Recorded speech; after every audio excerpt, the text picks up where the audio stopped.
Pascal Gaillet, fondateur de Terre Inconnue, cabinet de conseil, développement de l'intelligence collective.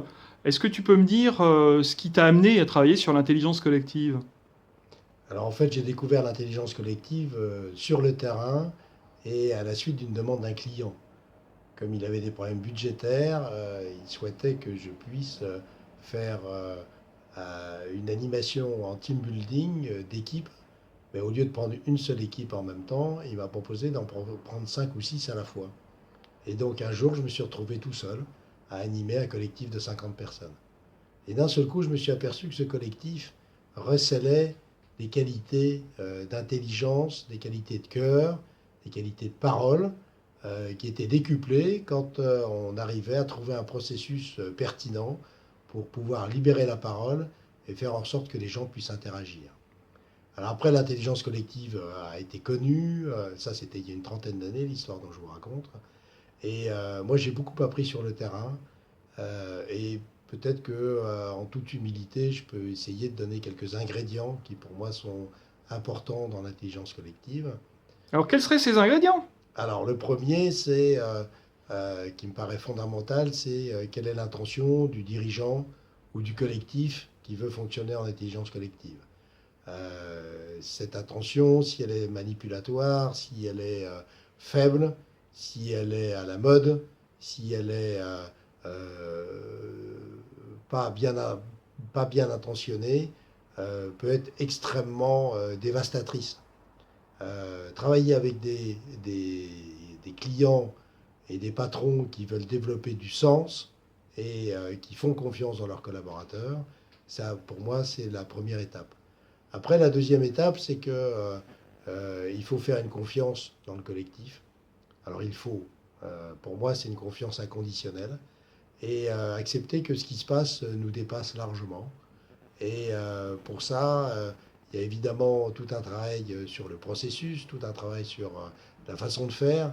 Mais ce qui est encore plus important, je crois, c'est le travail sur la qualité du facilitateur, à la fois sa qualité de présence et sa qualité d'acceptation de ce qui se passe, en dehors de tout jugement et en dehors de toute valeur, et de se dire que ce qui se passe est ce qui doit se passer, et l'accepter en totalité et de façon inconditionnelle.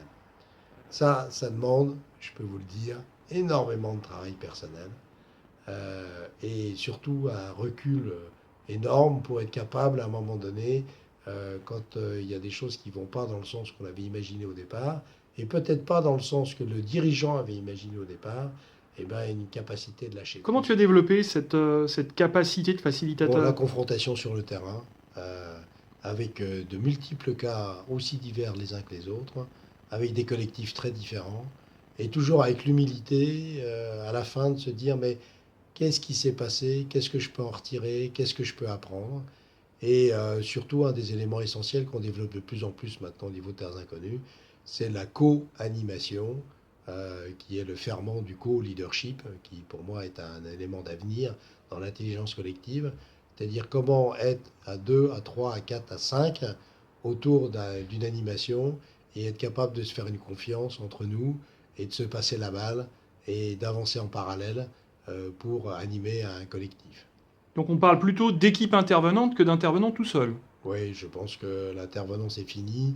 La complexité des collectifs, la complexité des environnements des collectifs auxquels on est confronté fait qu'un seul regard ne suffit pas.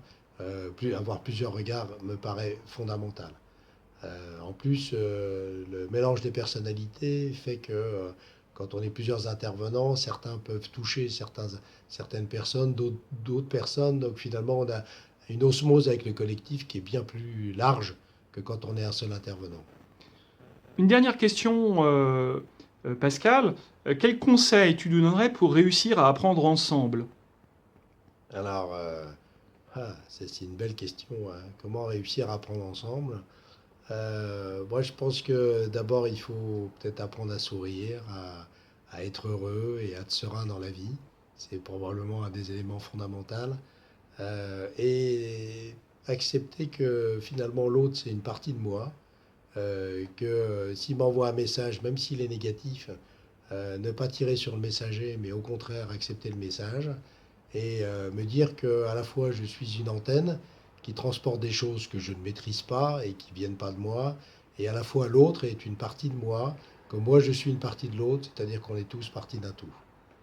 Bah C'est, écoute, oui, tu avais encore une... oui, c'est ma croyance philosophique et spirituelle fondamentale. D'accord, tu mets ça sur le plan spirituel. Exactement. Bah écoute, je te remercie sur cette parole, de m'avoir accordé ce temps. À Merci Denis. bientôt. Au revoir.